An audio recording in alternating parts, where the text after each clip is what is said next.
جب یہ بتا دیا گیا نا کہ اللہ کو بہت محبوب ہے ان دنوں کے عمل، ان دنوں کی نیکیاں، تو سوچیں دنیا کا کوئی بادشاہ ہو، وہ کسی سے خوش ہو جائے تو اس کے تو دن پھر جاتے ہیں، اور یہاں کوئی معمولی بادشاہ کی بات نہیں ہو رہی، کائنات کے رب کی بات ہو رہی ہے، تو اس کو ان دنوں میں خوش کر دیا، تو سوچیں پھر وہ گن کے نہیں دیتا، وہ گن کے ان کے لیے بتایا گیا جو وہ گنتی دیکھتے ہیں. اچھا بتاؤ پہلے، وہ چھوٹے بچے کی مثال میں نے آپ کو دی ہے نا، اس کو چاکلیٹ دکھائیں گے تو وہ کام کرے گا. ان کو باقی لوگوں کو 70 گنا کا بتا کے ان کو دوڑایا گیا، لیکن جو سمجھدار ہے اس کے لیے اتنی بات کافی ہے کہ اللہ تعالیٰ کو بہت محبوب ہے نا ان دنوں کے عمل. تو مجھے تو یہ پتا ہے کہ اللہ تعالیٰ تو خزانوں کا مالک ہے، سارے خزانے اس کے ہاتھ میں، وَعِندَهُ مَفَاتِحُ الْغَیْبِ، اس کے پاس غیب کی چابیاں ہیں، سارے خزانوں کی چابیاں اس کے پاس ہیں. جب وہ اپنے خزانوں میں سے عطا کرنا چاہے تو پھر گنتی جناب پیچھے رہ جاتی ہے. ہاں اللہ ہمیں بھی بے حساب عطا فرمائے. پھر وہ شمار نہیں کر کے دیتا، پھر وہ گن کے نہیں دیتا 70 کیا یا 100 دیا، پھر وہ بے حساب دیتا. تو ہمیں بھی اللہ تعالیٰ کی بخشش بے حساب چاہیے، ہمیں بھی اللہ تعالیٰ کی طرف سے اجر بے حساب چاہیے کہ نہیں. اللہ تعالیٰ جتنے سمندر میں قطرے ہیں اللہ تعالیٰ اس کے مطابق ہم سب کو اجر عطا فرمائے، اور اللہ جتنے آسمان میں ستارے ہیں اس کے برابر ہم سب کی بخشش کرتے. یہ دن گزر جائیں گے، واپس نہیں آئیں گے، ان قیمتی دنوں سے فائدہ اٹھا لیجیے. ضروری نہیں ہے کہ انہی دنوں میں ہم اپنی الماریاں صاف کریں، ضروری نہیں ہے کہ انہی دنوں میں ہم کہیں وزٹ کریں، ضروری نہیں ہے کہ انہی دنوں میں ہم کوئی شاپنگ کریں. یہ سب ضروری نہیں ہے، یہ سب چیزیں رک سکتی ہیں. اصل میں مسئلہ پتہ ہے کیا ہے کہ ان دنوں میں شیطان کھلے ہیں، اور شیطان ہمیں کبھی بھی نیکی کی طرف آنے نہیں دے گا. And this is the challenge. ان دنوں کا سب سے بڑا چیلنج ہی یہی ہے. اور رمضان میں سب سے بڑی ایک اللہ کی رحمت یہ ہے کہ شیطان بند ہوتے ہیں. اب ان دنوں میں نیکیاں کرنا، وہی نیکی بڑی آسان ہوگی، ان دنوں میں وہی نیکی اتنی مشکل ہو جائے گی. وہ کام مشکل نہیں ہوتا، مگر شیطان اس کو مشکل کر کر کے دکھاتا ہے. تو اس میں بھی جو اللہ سے محبت کرنے والا ہے وہ شیطان کو پچھاڑے گا، اور جہاں پہ محبت میں کمی ہوئی تو پھر شیطان حاوی ہو جائے گا، آنے نہیں دے گا اس طرح. پھر کام سامنے آئیں گے، یہ کام ہے، وہ کام ہے، ایسے ہے، مصروفیت بہت ہے. اب دیکھیں اسی وقت ہم سو بھی سکتے تھے، بستر میں بھی ہو سکتے تھے، اے سی چلے ہوئے ہیں، گرمی کے دن ہیں، بچے بھی اسکول نہیں جانے والے آج کل، تو مزے کی بات ہے، سوئے رہو، دوپہر میں جا کے اٹھیں گے کر لیں گے کچھ نہ. جنہوں نے کہیں دوڑ لگانی ہو نا، جن کو پتا ہو کہ یہ اسپیشل دن ہے اور جلدی سے ختم ہو جائیں گے، وہ پھر لمبی تان کے نہیں سوتے، ان کا تو ایک ایک لمحہ قیمتی ہوتا ہے. تو یہ مصروفیات، یہ اپنی انٹرٹینمنٹ، یہ اپنی فکرات اور پریشانیاں، ان کو ذرا ایک طرف رکھتے ہیں. انٹرٹینمنٹ کو تو بالکل ہی زیرو کرتے ہیں ان دنوں کے.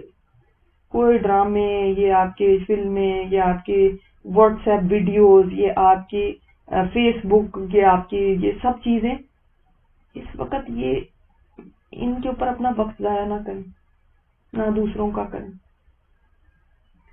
ماننا کہ آپ کے پاس بڑی اچھی باتیں ہوں گی شیئر کرنے کے لیے، مگر وہ رک سکتی ہیں نا، عید کے بعد ان کو شیئر کرنا. سارا سال ہم یہ ویڈیوز دیکھتے ہی ہیں نا، ابھی نہ دیکھی تو کیا حرج ہو جائے گا. اسی طرح سیاست کے پروگرام ہیں، یہ ہیں، یہ ہمیں ہارملیس لگتے ہیں. ہمیں لگتا ہے کہ میں کوئی ڈرامے فلمیں تو نہیں دیکھ رہی نا, کیا فرق پڑا, میں ٹاک شوز ہی دیکھتی ہوں. تو یہ انویزیبل پوائزنز ہیں جو آپ کے وقت کو کھا جاتے ہیں, کل کر دیتے ہیں. کہا تھا کہ وقت کو ضائع کرنا موت سے بھی بدتر ہے, کیونکہ موت انسان کو اس دنیا سے جدا کرتی ہے, لیکن وقت کو ضائع کرنا اس کو اللہ سے جدا کر دیتا ہے, اللہ سے دور کر دیتا ہے. تو ان اپنی زندگی کے قیمتی لمحات کو ضائع نہ کریں. یہ سال میں ایک ہی دفعہ آئیں گے دن, اس کے بعد جب یہ گزر گئے تو واپس تھوڑی آئیں گے. اس کے بعد آپ کرتی رہیں نیکیاں, لیکن وہ ویلیو تھوڑی ہوگی ان کی. مصروفیات کو بھی کم کر دیں, ایک کھانا بنائیں اور گھر کی باقی مصروفیات کو تھوڑا لمٹ کریں. آپ کے گھر میں اگر شادی ہو تو 25th آور نہیں آپ کو ملتا, 24 آورز کے اندر ہی آپ کاموں کو سائڈ پہ لگاتے ہیں جو ادھر ادھر کے کام ہوتے ہیں, اور کہتے ہیں یہ شادی کی مصروفیت ہے, آج کل شادی کے کام چل رہے ہیں. پھر آپ باقی کاموں کو ڈیلے کر دیتے ہیں. تو یہ تو ہیں ہی صرف 9-10 دن, ان میں کیا نہیں ایک سائڈ پہ کر سکتے چیزوں کو. اگر ہم شادیوں کے لیے اپنی بہت ساری مصروفیات کو ختم کر دیتے ہیں تو کیا اللہ کے محبوب دنوں کے لیے نہیں کریں گے؟ اور یہ جو جتنی میں نے آپ کو بتایا کہ فکریں اور پریشانیاں اور ٹینشنز اور مصروفیات اور یہ ساری چیزیں ہیں نا, کہیں بچوں کی, کہیں سسرال کی, کہیں جابز کی, کہیں بزنسز کی, کہیں ہسبینڈز کی,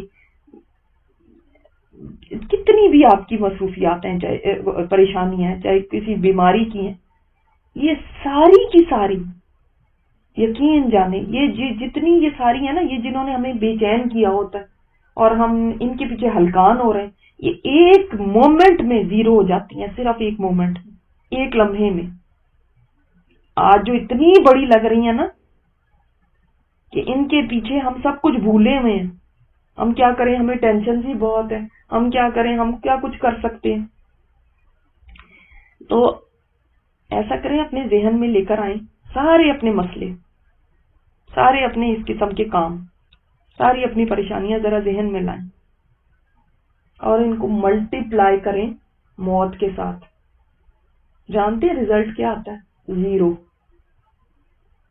موت کے ایک جھٹکے پہ نا یہ سب 0 ہو جاتے ہیں, کیونکہ ان کی کوئی ویلیو نہیں رہتی, کوئی پھر فکر نہیں رہے گی. ہاں فکر رہے گی تو اپنے عمل کی رہے گی. اس وقت سے کیا لے کر آئی, کیا چھوڑ دیا, کیا کما سکتی تھی اور نہیں کمایا, اور کتنی غلطیاں تھی, کتنے گناہ تھے جن کے توبہ ہو سکتی تھی اور نہیں کی. تو یہ سب سیکنڈری ہو جانے والی ہیں. اللہ تعالیٰ کی تو بڑی مہربانی ہے کہ وہ ہمیں اپرچونٹی پہ اپرچونٹی دیتا ہے, میرے سامنے کھڑے ہونے کی تیاری کر لو, لیکن ہم کنزیوم دیں کچھ اور چیزوں میں. تو ان دنوں کو میموریبل بنا لیں, یادگار دن.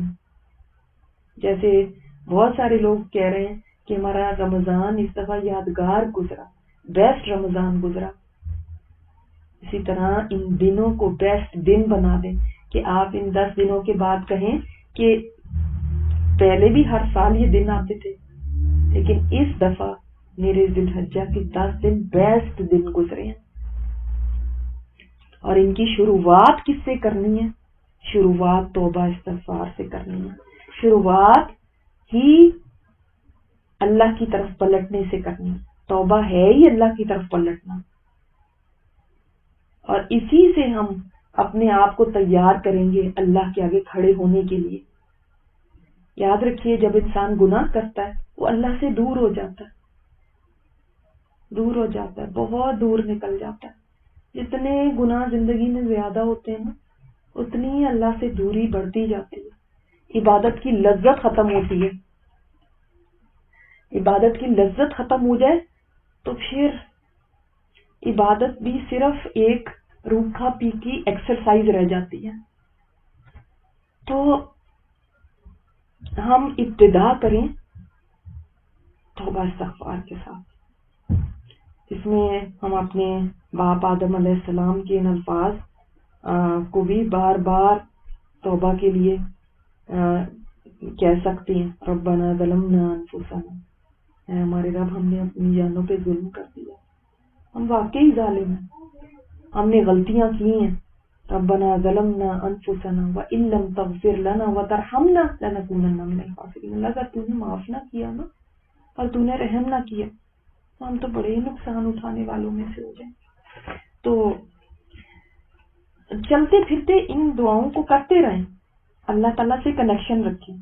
اور ایک بہت پیاری مسنون دعا ہے جو آپ کو مل بھی جائے گی، اور وہ دعا ہے اللہم اغفر لی ما قدمت وما اخرت، اے اللہ بخش دے اس کو جو میں نے پہلے کیا اور جو میں نے بعد میں کیا، وما اسررت وما اعلنت، اور جو میں نے چھپایا اور جو میں نے ظاہر کیا، وما اسرفت، اور جس میں میں حد سے بڑھ گیا، وما انت عالم به منی، اور جو تو مجھ سے زیادہ جانتا ہے، انت المقدم وانت المؤخر، تو سب سے پہلے ہے اور تو ہی سب سے آخر میں، لا الہ الا انت، اور اس میں پھر توحید کا اقرار بھی ہے، کوئی الہ نہیں سوائے تیرے، تو ہی اول ہے، تو ہی آخر ہے اللہ۔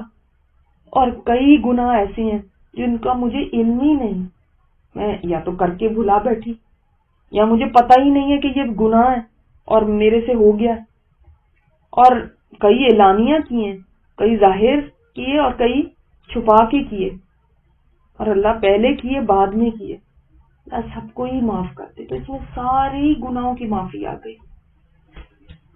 تو یہ بھی دعا بہت پیاری دعا ہے جو آپ کر سکتے ہیں۔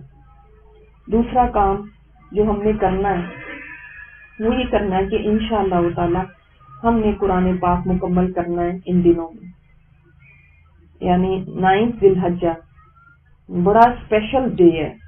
بعض علماء تو اس دن کو یہ کہتے ہیں کہ وہ دن ہے جس میں یعنی ایسے ہے کہ جیسے رمضان کا آخری عشرہ اور اس کے اندر لیلۃ القدر، اسی طرح اس عشرے میں 9 جو عرفہ کا دن ہے وہ دن سب سے زیادہ زبردست دن ہے، جس کے اندر سب سے زیادہ بخشش ہوتی ہے، سب سے زیادہ جہنم سے اللہ تعالیٰ نجات دیتے ہیں انسانوں کو، تو پیک ڈے اس کو انہوں نے قرار دیا ہے۔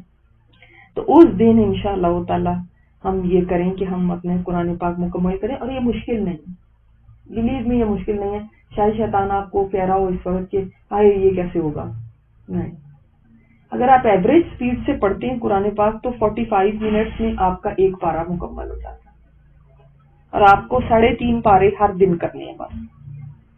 تو 3.5 پارے کرنے کے لیے اب ہر ایک کی سپیڈ اپنی ہوگی، اب اس کے مطابق دیکھ لیں کہ آپ کتنا کر سکتے ہیں، اپنا اسکیڈول اس کے مطابق بنائیے، اور بیسٹ تو یہ ہے کہ فجر کی نماز کے بعد آپ 1-2 پارے نکال دیں، یعنی اس وقت ہی آپ پڑھ لیں۔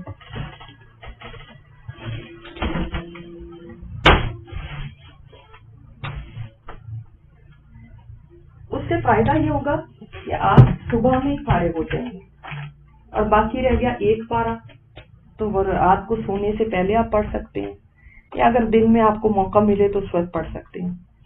بہت سارے لوگوں کو دن میں شاید اتنا نہیں موقع ملتا، مصروفیات ہوتی ہیں جس کی وجہ سے شاید وہ زیادہ دیر نہ بیٹھ سکے، اگر کوئی ½ این آور بھی ادھر ادھر نکل جائے گا تو انشاءاللہ تعالیٰ 1 پارہ مکمل ہو جائے گا۔ لیکن یہ اسی صورت میں ہو سکتا ہے جب ہم تھوڑی سی اپنی نیند کی قربانی دیں گے۔ اگر ہم 11 بجے دن شروع کر رہے ہیں تو پھر تو یہ سب تو ہمارے پاس بہت ساری چیزیں واٹس ایپ پہ آ رہی ہیں، یہ کر لو، وہ کر لو، وہ کر لو۔ بات یہ نہیں ہے کہ ہمیں پتہ نہیں ہے کہ کیا کرنا، بات یہ ہے کہ اندر سے ہمارے واقعی یہ جذبہ اٹھے کہ میں نے کرنا ہے، ورنہ لسٹ بنانی کوئی مشکل نہیں، بے شمار لسٹ آپ کو مل جائیں گی، اور میں نے کوئی خاص چیز تو نہیں آپ کو بتاؤں کہ کوئی نئی چیز میں آپ کو بتا دوں گی، لیکن انسینٹو ہونا کسی چیز کا کہ آپ کو اب یہ میں نے اچیو کرنا ہے، میں نے ان دنوں میں یہ کام کر کے رہنا ہے، اور آپ دیکھیں گے کہ آپ قرآن پاک کے ساتھ جتنی دیر جڑے رہیں گے، ایک تو آپ گناہوں سے بچے رہیں گے اتنی دیر کے لیے، دوسرے یہ کہ اللہ کے کلام سے انسان اللہ سے قریب ہوتا ہے. اللہ کا کلام ہے یہ وہ ہے جو مخلوق نہیں ہے، یہ کلام ہے. اور کلام الہی ہونے کی وجہ سے اس کی بہت بڑی ویلیو ہے، اس کی بڑی شان ہے. تو اپنے آپ کو اس کے ساتھ مصروف رکھیں، اور انشاءاللہ تعالی جب آپ 9 کو ختم کریں گے اس کو، تو آپ کی عید ڈبل عید ہوگی پھر. اور لاسٹ ٹائم مجھے کسی نے بتایا بھی تھا کہ میں الحمدللہ کر پائی ہوں اسی طرح کے 3.5 پاروں کا ٹارگٹ میں نے رکھا، اور 9 کو الحمدللہ انہوں نے مکمل کیا تھا. تو میں چاہوں گی کہ آپ سبھی اس دفعہ انشاءاللہ اس کو کر سکیں. اور اس کے علاوہ جو چیز بہت ان دنوں میں کرنے کی ہے وہ ہے اللہ کا ذکر. اور اللہ کے ذکر میں بھی باقی سارے ذکر سے زیادہ جس چیز کی آپ صلی اللہ علیہ وسلم نے تاکید فرمائی ہے وہ تسبیح، تحمید اور تحلیل ہے. یعنی سبحان اللہ، الحمدللہ، اللہ اکبر کا ورد کرنا، اسی طرح تکبیرات کرنا. تو ان کے لیے نہ تو وضو کی شرط ہے، نہ کوئی پاکی کی شرط ہے.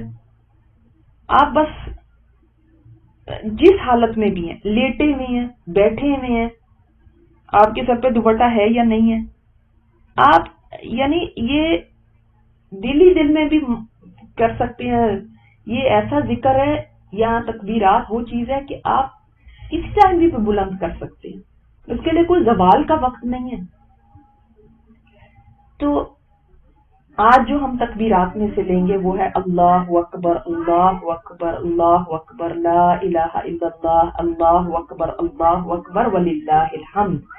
تو یہ تکبیرات ہم نے آج بلند کرنی ہے. اور آپ صلی اللہ علیہ وسلم نے اتنی بڑی خوشخبری دی ہے ان تکبیرات کو بلند کرنے والے کے لیے کہ آپ صلی اللہ علیہ وسلم نے فرمایا جب بھی کوئی حاجی تلبیہ پڑھتا ہے تو اس کو بشارت دی جاتی ہے. تلبیہ آپ کو پتا ہوتا ہے کیا ہے؟ لبیک اللہم لبیک. اور جب بھی کوئی تکبیر کہنے والا تکبیر کہتا ہے، اللہ اکبر، اللہ اکبر، اللہ اکبر، لا الہ الا اللہ، اللہ اکبر وللہ الحمد، تو اس کو خوشخبری دی جاتی ہے. تو اب صحابہ نے پوچھا یا رسول اللہ کس چیز کی خوشخبری دی جاتی، کیا جنت کی خوشخبری اس کو ملتی ہے؟ آپ صلی اللہ علیہ وسلم نے فرمایا ہاں، جنت کی خوشخبری اس کو ملتی ہے. تو یہ سوچ کے آپ تکبیرات پڑھیے گا کہ آپ کو یہ کہنے پہ جنت کی خوشخبری مل رہی ہے اللہ کی طرف سے. الحمدللہ.